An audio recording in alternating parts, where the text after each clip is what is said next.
Avant de vous laisser profiter du CQFR de ce matin avec Antoine et moi-même sur la thématique bouillante de Joel Embiid et de son choix de sélection pour les Jeux Olympiques, je voulais vous parler d'une nouvelle que vous avez peut-être vu tomber dans votre boîte mail hier si vous êtes abonné à notre newsletter. C'est la sortie prochaine du numéro 13, du MOOC numéro 13 de Rivers sur les losers, la thématique originale qu'on a choisie ce coup-ci. Si je vous en parle, c'est parce que les précommandes sont opérationnelles à partir d'aujourd'hui et ce jusqu'au 23 octobre. Et ces précommandes vous permettent d'avoir les frais de port offerts en France métropolitaine et donc de pouvoir recevoir ce MOOC numéro 13 sur les losers. Alors pour vous en parler rapidement, c'est un peu une plongée dans l'univers de la défaite. On a essayé de vous inviter à vous questionner sur la notion de victoire, sur qu'est-ce qu'un loser, qu'est-ce qu'un winner. Est-ce qu'il vaut mieux être un beautiful loser ou un mauvais winner? Pourquoi et comment certains joueurs sont considérés comme des losers alors qu'ils n'en sont pas vraiment. Voilà, au fil de ces 240 pages, on vous raconte des histoires de défaites terribles, des équipes et des joueurs unanimement reconnus comme marqués par la loose, mais dont l'histoire mérite d'être racontée. On vous montrer on peut être un vrai battant même en ayant perdu, que la défaite a aussi ses valeurs. Donc voilà, vous pouvez le précommander dès maintenant sur notre site basketsession.com et profiter, comme je vous le disais, des frais de port offerts. Voilà, je vous laisse profiter du CQFR. Bonne journée à tous.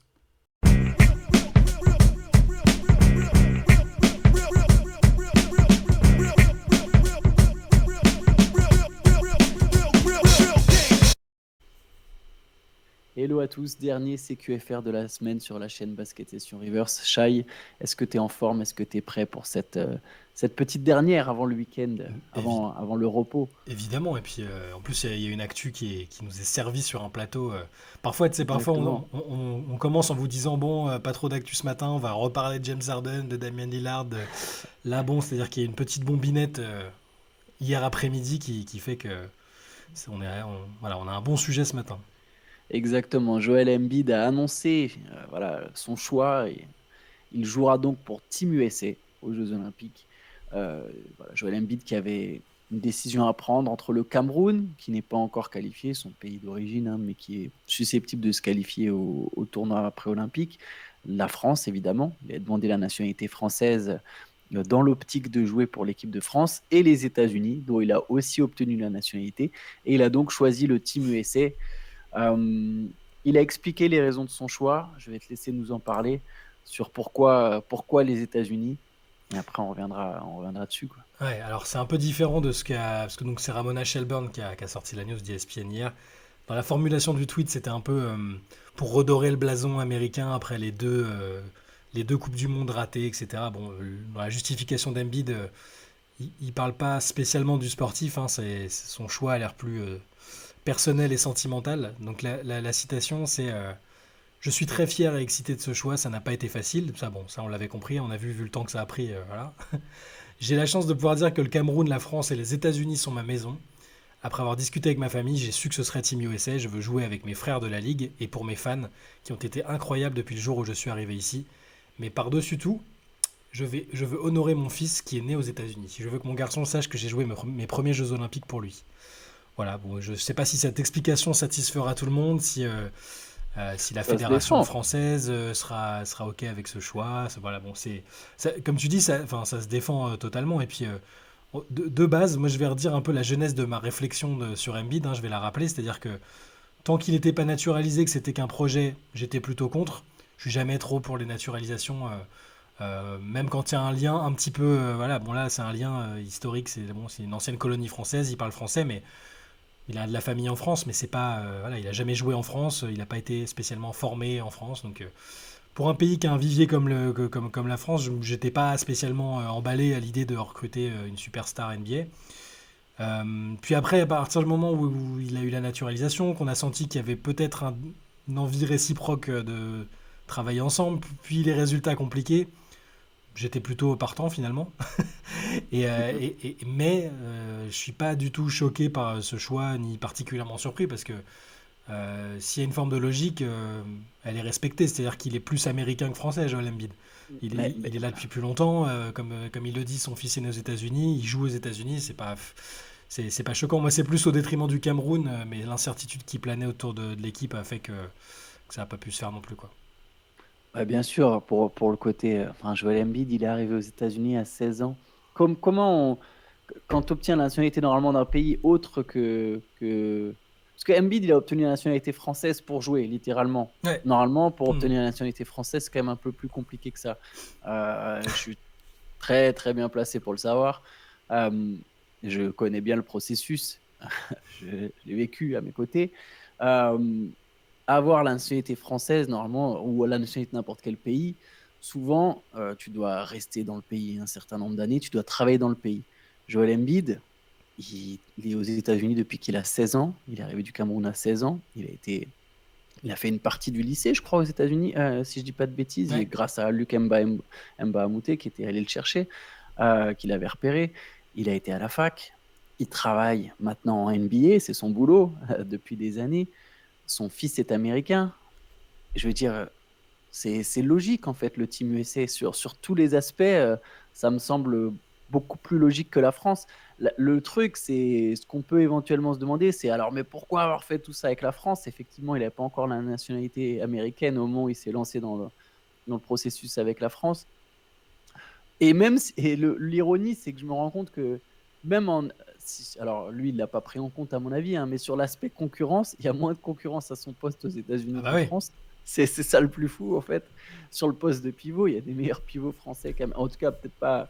Et meilleur, c'est toujours spécial à dire, mais il y a plus de monde en France sur le poste de pivot qu'aux États-Unis. Bon, je sais pas, le choix de Team USA.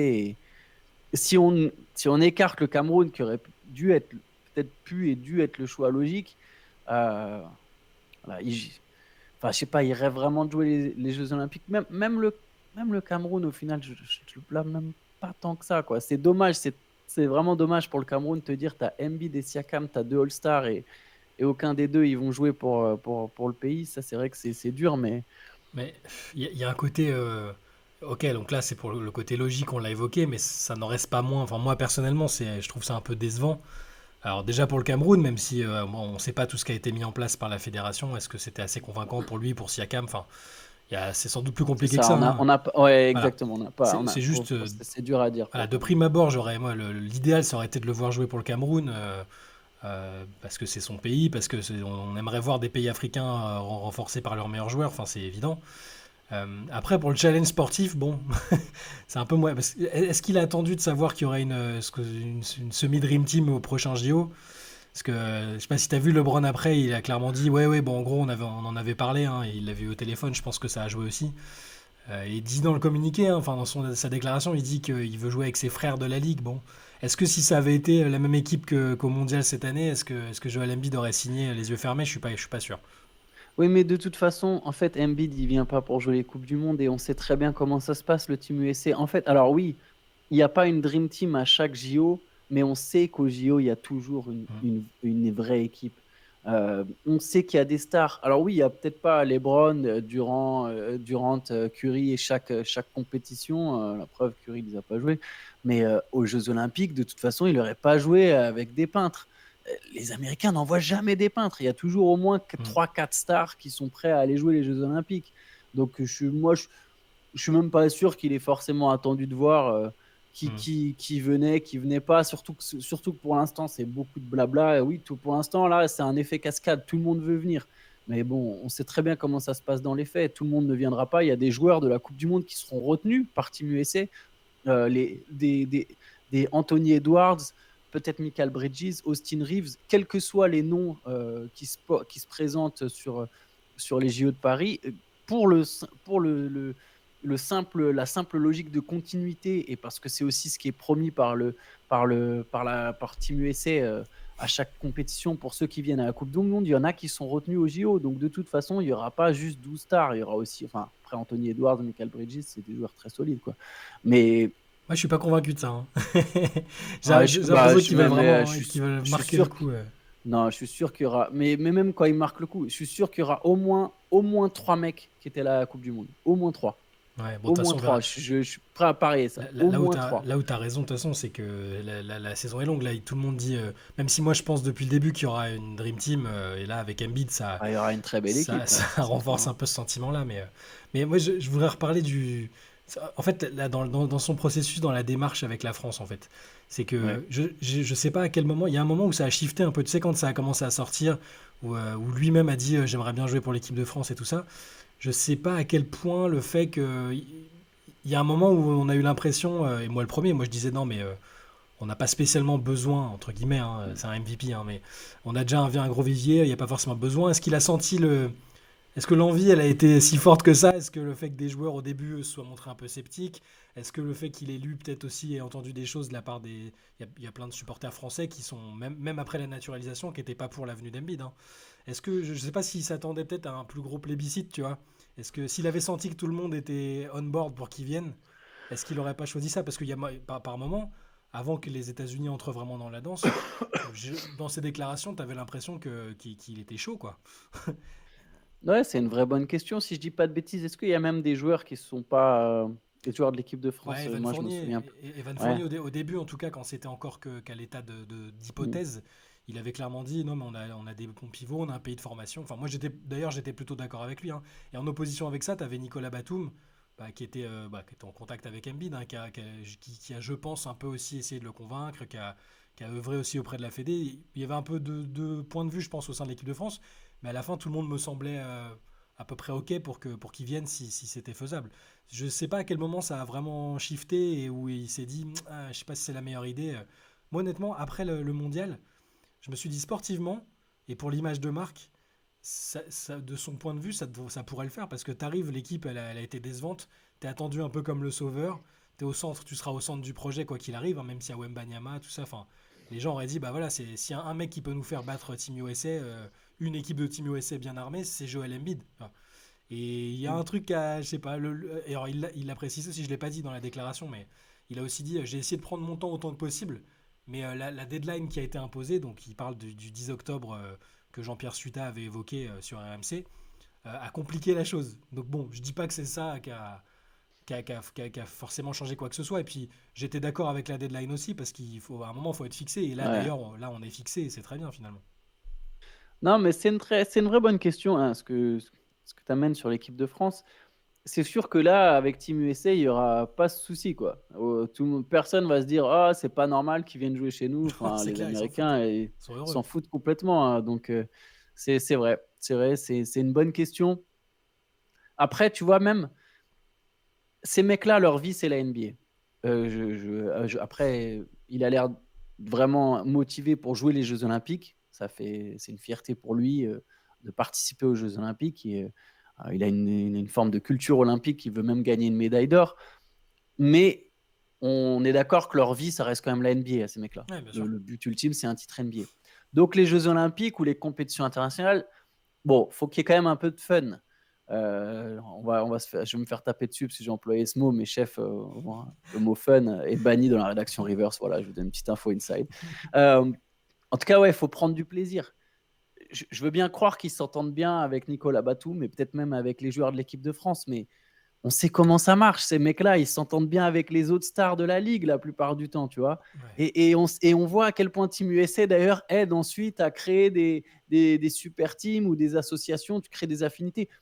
À un moment, imaginons que je te donne un nom au hasard, je sais pas, il est très proche de Tatum. Alors, il n'est pas très proche de Tatum, mais c'est vraiment purement Mhm. au pif.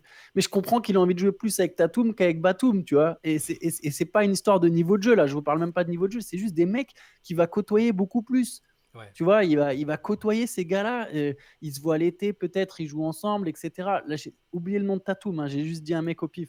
Mais il y a forcément un gars parmi les Mais stars de la ligue avec qui Embiid s'entend bien et avec qui il se dit bah tiens on va aller jouer ensemble, tu vois, ou Jimmy Butler. non, mais c'est Tu marrant vois, ce que tu dis. C'est marrant ce que tu dis parce que j'ai vu des tweets après. Alors c'était sur le ton de la plaisanterie, je pense, hein, à moitié, mais avec, tu sais, avec sa situation avec Philadelphie où on est pas mal à imaginer qu'à un moment il y aura une demande de trade. bien T'as, sûr. t'as- t'as un mec qui a mis, c'est bien, il va pouvoir travailler le pick and roll avec Jalen Brunson avant de partir au Knicks. Exact. Non mais vraiment pour le coup, je me dis vraiment, tu vois, il y a plein d'équipes qui se sont créées ces dernières années et ça part de Team USA. Et là, lui, enfin, quitte à aller au JO et tout ça, ok, aller chercher une médaille, mais bah, aussi jouer avec des mecs que tu connais mieux, que tu vas revoir plus souvent, avec qui tu peux créer plus de liens, tu vois.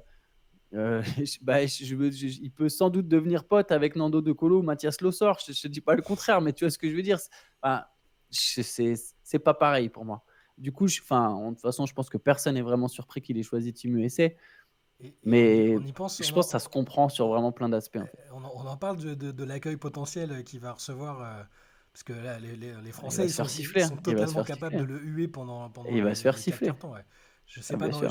je sais pas exactement où à chaque fois joueront les États-Unis. Il y aura un peu à Lille, mais à Paris, enfin, j'imagine que, enfin, tu te rends compte, là où il y a un petit affront, enfin, peu importe qui en est le responsable, hein, je veux dire que ce soit Mm. Embiid, la Fédé, là où il y a un léger affront, c'est que c'est les JO, ils sont en France et qui va jouer pour l'un des rivaux principaux. Enfin, et je pense qu'il doit se préparer. Je sais pas s'il s'y attend, mais il faut qu'il se prépare à être chahuté, c'est sûr et certain. Surtout avec Ça serait, un public français, ça me paraît bon. ça serait d'autant plus beau si la France, du coup, réussissait l'exploit de battre les États-Unis. Alors autant Après, j'ai été trop optimiste les dernières fois, autant là, si tu veux, vu le line-up qui est oui, bah annoncé, je oui. pense que même si nous on met tous nos meilleurs joueurs, il y a, enfin je veux pas dire zéro Non, chance, hein, mais voilà. non, mais c'est sûr que là, les Américains, ils partent. S'il y a Embiid, Adebayo, Anthony Davis, ou même, on sait même, oublions pour Adebayo, on ne sait pas trop. Si, Donc bah, si apparemment Embiid, hier, si hier, ah, apparemment ils ont dit qu'il avait même une place réservée, hein. on va vraiment attendre juillet, hein. Mais bon, imaginons qu'il y ait Embiid, Adebayo, Anthony Davis, Tatum, LeBron, Durant, Booker, Edwards, Curry. Curry, Reeves, Bridge. J'ai l'impression que là, c'est vrai que là, c'est quand même, Ah, mais c'est c'est mort. très lourd. On peut dire ce qu'on veut, ça reste une équipe très lourde. Je suis pas sûr qu'elle gagne. Aucune équipe va se balader comme la Dream Team de 92. Non, mais non, mais c'est. Et, et s'il y a une très forte équipe européenne, une très forte équipe européenne peut la faire douter de la même manière que les Espagnols ont fait douter l'équipe de Kobe en 2012. Après, je pense qu'il n'y a pas une Espagne de 2012 qui se profile à l'horizon. Non. La France au complet avec un revirement de situation est peut-être celle qui serait la mieux placée. Les Allemands, je pense qu'il leur manque encore quelques années d'un Franz Wagner. Enfin, je pense qu'il n'y a pas une équipe européenne Non. qui est prête à vraiment mettre à mal cette équipe, mais Il y a le peut y Canada. avoir des matchs Ouais. serrés. Il peut y avoir des matchs Le serrés. Canada, ça peut Je vous le bousculer, dis. bon, mais. Non, mais que ce soit serré, ça, j'en doute pas une seconde, mais je veux bien que LeBron aura 40 piges, Ouais, Curry 35, enfin 36, et Durant. Mais là, individuellement, on parle pas de joueurs lambda, enfin, ouais. c'est tellement. Non, c'est trop talentueux. Mais je vais espérer, moi aussi, si on les affronte, je vais espérer un exploit, hein, mais je pense qu'à un moment, faut savoir raison de garder. Et s'ils envoient ça, moi, je pense vraiment que ça méritera le titre de Dream Team, pas forcément en termes de niveau, parce que je suis d'accord, je pense que ce sera moins dominant que 92. Non, mais Euh, moins dominant parce que les autres ont progressé. ouais, C'est pas voilà. que l'équipe est moins forte, hein. C'est juste que Sur les autres. juste sur le CV des mecs, c'est d'une ultra-violence, et c'est pas terminé, hein. On en parlera plus tard, au fur et à mesure de la saison, parce que tu as raison, il faut être prudent avec les blessures, les calendriers rallongent et tout, mais il y en a plein qui sont encore, qui s'étaient dit plus ou moins disponibles, ne serait-ce que les Kawhi et autres. Enfin, même si tu te rends compte si Kawhi c'est un joueur de rotation ou du bout du banc à Team USA, enfin, Mais ils le prendront pas. bah, En fait, moi je dis si. pas comme toi, moi. Mais pourquoi ils prendraient Kawhi plutôt que Anthony Edwards, qui est plus jeune et qui est censé devenir le visage de Parce que je l'équipe? suis persuadé que c'est pour ça que je parle de Dream Team et que c'est pas juste en termes de niveau. Avec LeBron qui pilote le truc et tout, je suis persuadé qu'ils Mais, veulent du clinquant, et même si c'est moins fort qu'avec les joueurs que tu as évoqués parce qu'ils étaient déjà mais là, t'as parce déjà que. du clinquant, t'as pas besoin qu'il y ait 12 clinquants. Mais je sais pas, je pense vraiment qu'ils veulent faire full clinquant. Vraiment. Mais dans ce cas, donc tu te mets à dos Edwards, il boude, il va te dire bah je fais plus jamais les JO et t'es baisé parce que t'as pas voulu. Je sais pas s'il fera plus jamais, s'il va dire je fais plus jamais les JO, tu vois, je sais pas Non, si. mais moi non plus, je sais pas, mais tu vois, enfin, en plus, Edward, c'est clinquant aussi, en fait, aujourd'hui, c'est un All-Star, tu vois. Mhm. Si t'as déjà, enfin, je sais pas, si t'as déjà Tatum, LeBron et Kevin Durant, qu'est-ce que t'en as à faire, tu vois. Enfin, moi, Ouais. je te dis, on verra, je pense qu'il y aura effectivement une belle équipe et je suis convaincu qu'il y aura au moins 3 4 mecs qui étaient là à la Coupe du Monde, Non, à non, la mais Coupe du Monde aux ça Philippines. va être un fil rouge tout au long de l'année. À mesure qu'on se rapprochera de la sélection, on pourra voir ce que ça donne. De toute façon, ça va être intéressant. Par contre, oui, mais en tout cas, enfin, de toute façon, aux Jeux Olympiques, ils envoient toujours du lourd, mais je suis d'accord avec toi. Là où je te rejoins, c'est qu'il y a effectivement une potentielle Dream Team et elle mérite. Si c'est les joueurs là qu'on a cités par exemple, ça mérite l'appellation Dream Ah Team en oui. fait. Ça, il y a pas de doute là-dessus. Enfin, je sais pas, t'as 5-6 Hall of Famer dans le lot, voire plus. Bah, évidemment. tu as du MVP en pagaille, c'est une dream team. Il y a pas à se poser la question. Ouais. Bon, il y a eu du basket hier. Il y a eu Oui, un match. Les Timberwolves, justement, enfin, pourquoi ah oui, parce que quand je parlais Anthony d'Anthony Edwards, Edwards, ouais. qui n'a pas joué, ont battu les Dallas Mavericks 111-99. C'était à Abu Dhabi. Hmm. 20 points de Karl Anthony Towns, 16 points de Naz Reid. Bon, voilà, un Tout- match. Les Timberwolves menaient très vite, Ouais, largement au ils ont score. eu jusqu'à 29 points d'avance. Les stars, enfin tous les joueurs un peu majeurs des deux équipes n'ont pas joué la deuxième mi-temps. Anthony Edwards était touché à la cheville, donc il n'a pas joué. Donc c'est pas des matchs à fort enseignement, hein, c'est pour se décrasser un peu. Ils vont se rejouer samedi d'ailleurs. Ce qu'on a pu voir, c'est que Luka Doncic, même en jouant à 2 à l'heure, il fout 25 points en 17 minutes. Rudy a été assez actif, hein, 9 points, 8 rebonds, 3 contre, il a fait du Rudy. 4 un peu dans la lignée de sa Coupe du Monde, intéressant offensivement, c'était pas mal. Et puis voilà, on a eu au niveau des line-up, c'est intéressant aussi de regarder un peu ce qui est proposé. Jason Ouais. Kidd a bien fait ce qu'il avait dit, c'est-à-dire enfin, ce qui se profilait ces derniers jours, c'est-à-dire deux rookies titulaires, Olivier Maxence Prosper et Derek Lively, euh, qui ont accompagné Doncic, Kyrie et Grant Williams, donc, qui est arrivé cet été. Ça n'a pas été ultra probant pour les deux rookies, mais c'est un match de reprise. Il y a pas trop on va voir sur les prochains à un horaire qui est plus habituel pour eux. Du côté des Wolves, bah, c'était ce à quoi on s'attendait à peu près, c'est-à-dire Kat et Rudy à l'intérieur, Mike Conley à la main, Nikhil Alexander Walker qu'on avait vu être bon au mondial Ouais. avec le Canada, et Jaden McDaniels qui lui aussi va être intéressant cette année. Il avait fait des bons débuts avant de se blesser à la toute fin, il me semble. C'est Oui, lui qui avait tapé dans le mur, non?